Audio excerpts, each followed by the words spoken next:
jazz, or home away from home, as I like to think of it. Today, I will be talking about people of faith, which is in this book that we just read here, Psychograph by Xavier into the Spirit Emmanuel. I'll be talking about chapter 9. And to get us started, let me ask you, come on. No. There we go. Yes. Who are people of faith? Do you guys think people of faith are priests? Are they nuns? Are they people who go and worship at Mass? People who go to Spiritist Center? People who don't believe in God? I mean, what do you guys think that people of faith are? Go ahead. Anybody? Who believes in something? Any others? What? Mothers.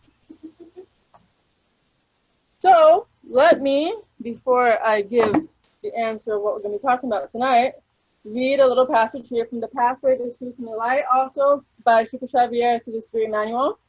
Gives us a little idea of what we're going to be talking about tonight. Many disciples wrongly interpret people of faith. They understood that living by faith would be accomplishing rigorously external rituals of religious practices. By attending temples, harmonizing oneself with priests, and respecting sectarian symbols. It would indicate the presence of a just person. However, it is not always that we see a good ritualist allied to a good person.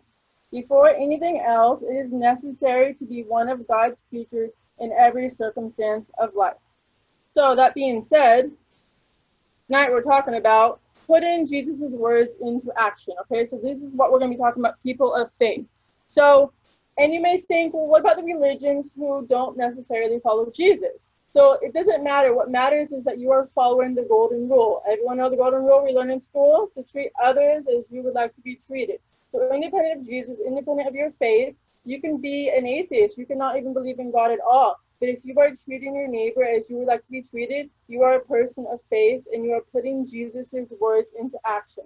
So this is what we're talking about tonight and how we can do it.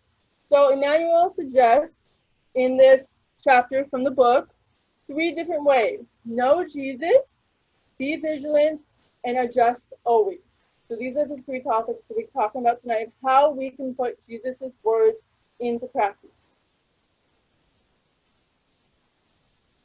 Okay, so know Jesus by. Before I go down here, let me give you guys, figuratively speaking here. So some people may know Jesus as the person they see at school sometimes. They see them at a distance, and every time they walk close to them, they kind of avoid eye contact. Other people may know Jesus as the person they see in the street sometimes when they're walking their dog, and they say hi. Other people may think that Jesus is the person who is their next door neighbor. They talk with them frequently. They may know about their husband, their wife, their children, but they don't know that person intimately. And then very few people know Jesus well enough to welcome him into their home, give him some coffee, and talk to them intimately about their lives, about their feelings. And this is the person that we want to aim to be, because that's the kind of person that we are going to be able, when we have Jesus in our home, welcoming him into our homes, into our hearts, we are more capable and more likely to have that influence of putting his words into our life. So, doing that, we are going to build our house on rock. And for that, I have a little experiment, as I like to do. Let me go ahead and get this chair. So we have one person who builds their life with toothpicks and marshmallows. It's already a little bit flimsy. So this person has principles that are kind of weak. Their values are not so stable, okay? So they base their life on this foundation. Kind of sketchy, already falling down. We have another person who builds the foundation of their life, their principles and their morals based on Jesus. We have here a little bit stronger foundation. Did I say? Right? And then obstacles come along, as they always do in our life. We all have obstacles. But when we have a stronger foundation, when our principles are based on Jesus, it's going to withstand more. So we have a little obstacle, not very big, but a little obstacle. So I tried at home, and okay, let's say it falls over. Let's say it's stronger. 1, 2, 3, and say If I had a bigger fan. Yes, which I'm not going to bring my big fan today. But that's the idea, okay? It falls down. Do we want that house? It's kind of weak, right? It's already fallen down. It's melting. We don't want that. So, if we look at the parable that Jesus says, he talks about on the Sermon on the Mount, therefore, let it go, therefore, everyone who hears these words of mine and puts them into practice is like a wise man who built his house on the rock, kind of like what we did here. So his parable goes that there was a wise man who built his house on rock, and there's another man who built his house on sand. And when the storm came along, all the water and all the wind, which one do you think survived?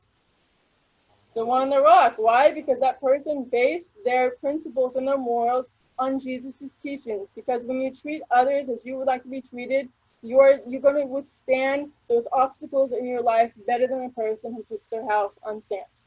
So, more of the story, we want to always use Jesus' construction. We want to hire Jesus' construction because it's going to withstand more. Okay, know Jesus also by following his directions.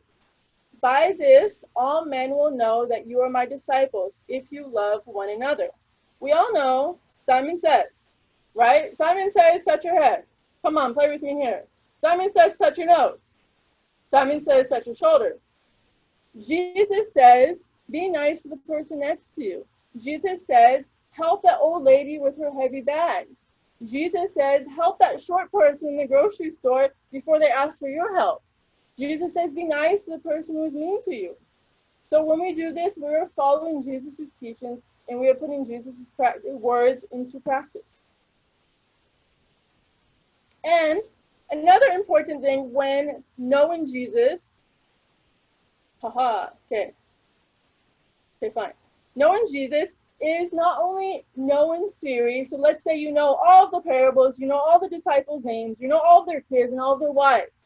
It doesn't matter if you know the theory if you don't put into practice. But it also doesn't matter if you just put into practice without actually feeling it. How many of us have heard that the mothers tell their children to go say sorry to the boy that they pushed? And the little boy will go and say sorry, but with no feeling. They don't really feel why they're doing it. They're practicing it, but they don't feel it. So it's very important for us to know Jesus' teachings in theory, put it into practice, but also feel why we're doing it. Because otherwise we're just doing things like a little, puppet. We don't want that. So if we think here, in the parable of the talents I have here, parable of the talents, right? Everyone knows it, kind of? So review, there was a master who went to go travel, and to 3 of his workers, one of his workers he gave 5 talents, the second worker he gave 3, and the last one he gave 1. While the master was gone, the first worker worked very hard. He put those talents to work, and he doubled the 5 to 10. The second worker also worked very hard, and he doubled his 3 talents to 6. But the last worker, anyone know what he did? He dug it in the ground because he was too scared to use it, okay? So what do talents represent? Anyone? Virtues? What else?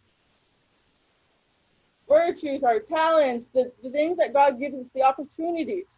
So how are we using these opportunities in our life? That would be the practice part. So we know the parable, we all know how it goes, but do we put it into our lives? Do we know the opportunities that are being given to us? Are we taking advantage of those opportunities so that we can make them double? And not only that, but are we feeling them? Why do we have these opportunities in our life? Is it for some reason? How often do we actually meditate and feel why we're doing the things that we're doing? If we're practicing Jesus' teachings, that's great. But do we know why we're doing them? Can we feel them?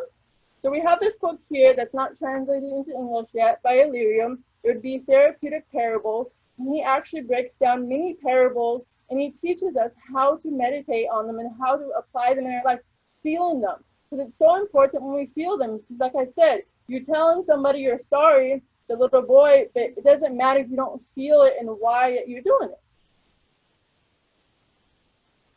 Also know Jesus by following our own advice. They want teachers, they want to be teachers of the law, but they do not know what they're talking about or what they so confidently affirm. So it's so easy for us, again, to know all of the parables, to know all of Jesus' teachings. And it's so easy for us to point to others, hey, you should be doing this. Hey, this is wrong, do this. But how often do we actually follow our own advice? It's very important. So that is like knowledge that is not put into practice is like food that is not digested. So when you have all this knowledge and you have all of these teachings in your mind, but you don't use it, your conscience is going to let you know, hey, I'm not putting these things into practice. And it's going to give you like this check, hey, why are you not doing this if you know that you should be doing it? It's kind of like Solomon's paradox. Anyone heard of this guy? Yes, kind of? So he was a king about 1,000 years before Christ of Israel, and he was known for his good advice and good judgment. And people from all around would go to him for this good advice. The paradox of it was, though, was that his personal life was a mess. Guess how many wives he had? 700 wives and 300 mistresses, okay? He was very rich. He would boast all of his riches, so he'd be very proudful and show everything that he had. And he had an only son that he did not instruct how to become king later. And so when the son's turn to become king, he didn't know what he was doing, and the kingdom failed. So he didn't do very good in his life, but yet he was very good at telling other people what to do. That's often us, right? So easy to tell other people what to do. So I say this because when we know Jesus, we are going to put those words into practice ourselves, and then we are going to be doing what? Putting Jesus's words into practice. That's what we're talking about tonight. Putting his words into practice. Knowing Jesus, following our own advice. Look at this funny cartoon here, right? The parent is teaching the kid to drive. Kid, you need to follow the speed limit. But then when it's the parent's turn to drive, no, look, I've been driving for 40 years. I can drive over the speed limit. I'm okay. So this often happens in our life, not only with driving, but with many things. For us to kind of check here, what do we do in our lives that's kind of like this? Lots of things, right? So we need to walk our talk. Lots of times we talk, but then we go this way. So we want to make them together, right? So second thing for us to put Jesus's words into practice is to be vigilant. So we already did number one. We know Jesus, we're studying him, putting him into practice, we're trying to follow our own advice, but now we need to actually be vigilant in our daily things, because if we're vigilant, we can get better every day. So it's not only enough to follow his practices, yes, I'm good, because maybe we're just going to be stagnant. We have to keep on going, and for that to happen, we need to be vigilant. So I have my fun little game here. We have this balloon.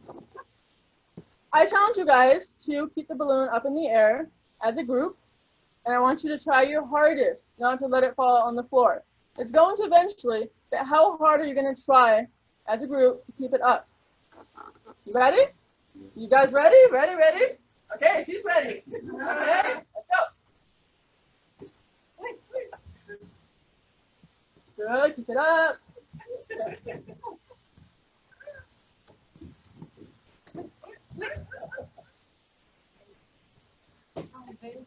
Yeah, the obstacles, right? The wind.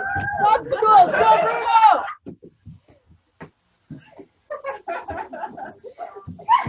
Okay. Did we get on the floor?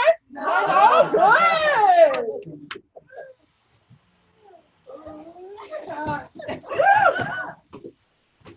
Okay, and I will stop kicking. You guys are so good. Okay, so this balloon represents our work and our efforts in our lives. So it takes effort to keep the balloon up. And sometimes the balloon is going to fall because we're in perfect spirits. But the question is how hard are we working? I think it was your mom who saved it back there, right? Almost like on the floor. Was it her? I don't know. Someone saved it on the floor. She did a really hard job to do that. So that's a very good example. So sometimes the balloon is going to fall on the floor, but the question is how long are we going to keep it there? Let's say you say something offensive to someone, something maybe mean. How long is it going to take you to go and apologize to that person? Are you going to pick that balloon up and go and take the action to apologize to that person? So this is what our balloon represents. It also is going to represent faith. So stay alert. Keeping the faith. We begin the endeavor amongst flowers, only to find ourselves gathering a bunch of thorns later on. At first, there is the promise of peace and understanding. However, stone and troubles soon appear. So we get very excited to come to the Spiritist Center or to go to Mass to better ourselves, because we really want to better ourselves, because we know that's going to make us happier. But sometimes we go and we start to maybe not go so much anymore. We start to kind of lose that faith and that motivation to go. So this is also like the balloon. We want to keep that faith up, because when we keep that faith up, we're going to remember why we are following Jesus' words and putting them into action. So I ask you, how can we keep the flame of faith strong? What do you guys do in your life to keep it lit? Go ahead. Huh? Pride. What? Pride. Pride? How do you keep it? What actions do you do? Maybe we can read the gospel. Yeah, giving you a hint here. Read the gospel. What else do you guys do? Be vigilant. Pray. Pray. Meditation.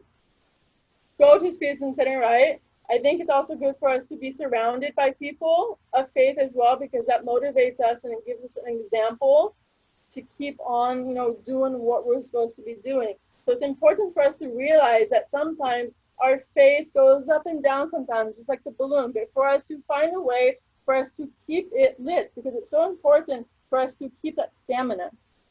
And I found a cool acronym, actually, that goes along with this, trust. So for us to keep that faith, when we are thankful for the blessings in our life that God gives us, and that keeps us faithful. It's like, wow, those blessings in my life are really helping me out. Thank you so much, God. That keeps me faithful. Also, repentance. So when I say something bad to someone, how quick am I to go and apologize? When I go and apologize, don't I feel better? I feel better in that way. I feel like I'm following Jesus' words and putting them into practice. Understand. Let's say I pray for A, but then I get B. Example, I pray every night that Raphael, my 8-month-old, is going to sleep through the night. But no, God gives him a growth spurt, and he wakes up several times a night, okay? So it's for me to surrender and just understand, okay, this is a trial for me. It's okay, it will soon pass. And therefore, for us to trust in God that the things are happening in our life for a reason, and for us to keep going on that pathway and keep following Jesus' words and putting them into practice. I have a cool little prayer here that I found that kind of talks about this, especially the understanding. I get A, I want A, but I get B. So I asked God to take away my habit. He said, it is not for me to take away, but for you to give up. I asked God to make my handicapped child whole. He said, his spirit is whole, his body is only temporary. I asked God to grant me patience. God said, patience is a byproduct of tribulation.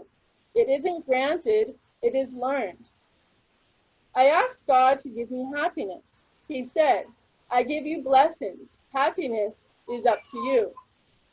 I asked God to spare me pain. He said, suffering draws you apart from worldly cares and brings you closer to me. I asked God for all things so that I might enjoy life. He said, I will give you life so that you may enjoy all things. I asked God to help me love others as much as he loves me. He said, finally you have the idea. So again, this goes to the point of the understanding. So I pray for A, but I get B, but it's for a reason, okay? We have these so we can go through those trials. They are blessings for us to appreciate, for us to surrender, for us to trust, and for us to be thankful. And all these reasons help us keep that faith. And when we keep that faith, we are easily able to put Jesus' teachings into practice. Be vigilant also by observing daily. From this, it can be concluded that individuals of faith are not necessarily those who are prodigious in words and enthusiasm, but rather who also show and project attentiveness and goodwill towards the teachings of Jesus by examining their spiritual content in order to apply them in their daily tasks. So when we observe ourselves daily, we are going to be able to recognize maybe some things that we're doing maybe off course. And we want to kind of bring that back to the path of putting his words into practice. So observe, observe, observe yourself every day. It's an everyday task that never ends. So we have also the tip from St. Augustine that he would observe his life every night, and he would choose one action, one thing he did that day that was good, and he would try to maintain that in the other days because he knew that was something good he wanted to repeat. And then he would go look at his day and go find something that maybe wasn't so good that he wanted to improve. So the next day and the next days, he could make that better. So by doing this, these little improvements every day, little by little, is going to make us closer to perfection and closer to following Jesus' text, which make us happier, because when we follow the golden rule, we are happier people. Also, we are vigilant by doing a reality check. Do not forget the need for vigilance, which is indispensable at the time of testimony. So reality check. Let's say I'm doing what St. Augustine says to do and review my day every night. And when it comes to picking something, maybe I didn't do so good today, I'm like, no, I didn't do anything bad today. Everything I did was good. I have nothing to improve upon. Isn't that funny? We're all in perfect spirits, so there's always something going on. So if we think that we were very good today, one little thing happened, then we are most likely wearing a mask and we are blind to some of our imperfections. And that's not good either. So we want to really break down that mask. How can we test if we're doing well? What do you guys think?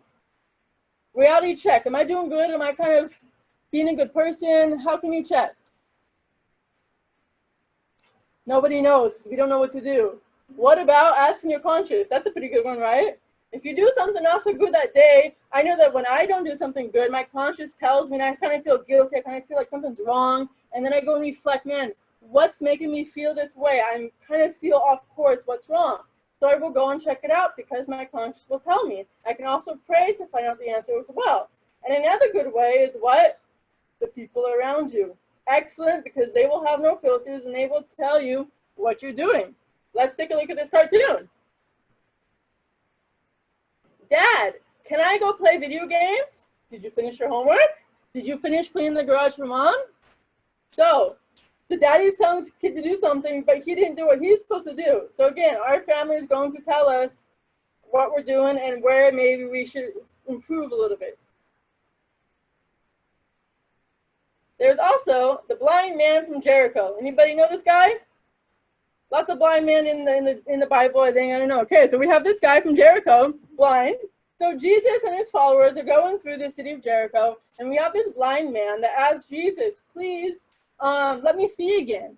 And Jesus says, okay, your faith has cured you. So he makes him see again. And if we think of it only in the literal form, okay, great, he can see again. But figuratively speaking and morally speaking, it means that that mask has dropped. So he is able to see the truth now, because before he was blind to the truth. He was blind to his imperfections. But now he can see his imperfections and the truth, so he's able to now easily go onto that path of correcting himself. Because when we're blind, how are we going to correct ourselves? How are we going to go and get better? So we have curing him, and then he can see and he's happy.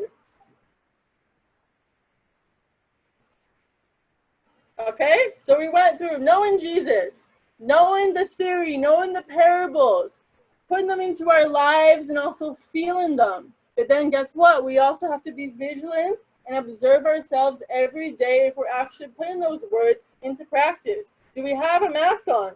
Are we taking it off? Do we want to see, or do we want to remain blind? So now, in the third one, adjust always. Adjust always so we can, again, keep putting Jesus' words into practice. Seeking solutions. The elevated wisdom of those of moderation who, upon registering the teachings and advice of Jesus, carefully seek solutions for the problems of that day without ever permitting their achievements to take place outside of an indispensable Christian foundation. So we are all looking for solutions in our daily lives. Right? We have a problem at work, we're going to looking for solutions. We have a problem, I don't know, driving, I'm going to go take a different route to work. We're constantly looking for solutions, but we don't very frequently look for solutions in our moral area. And this is something that is going to make our life better, it's going to improve our lives. We are seeking those solutions. So again, after we do all those observations and we observe ourselves at night, okay, this thing I didn't do so good today, so tomorrow I'm going to do it different. What's the solution for that? What are we going to do about it? So you are examining yourself, planning for improvement. Let's say you are an impatient person. I'm going to plan for improvement. Let's see, tomorrow when that person, my neighbor who comes and talks to me and he never stops, he keeps talking and talking and talking, I'm going to imagine that I am in the beach in Rio. Very tranquil and very fine. And then I adjust if necessary. I tried that, okay, that didn't work. I was still impatient, okay? So now I'm gonna try to count to 100 as he's talking to me. And maybe the next day I'll do 200. The point is that you are always looking for solutions and you're constantly adjusting until you find something that works for you so that way you can fix that and get better at it. Benjamin Franklin, right? We all know 13 virtues of Benjamin Franklin, right? So he picked 13 virtues that he wanted to improve in his life, and he would work on one of those virtues each week. He would focus on that virtue, and that was his solution of becoming better and getting those virtues in his life. We can take a look at number 2, silence.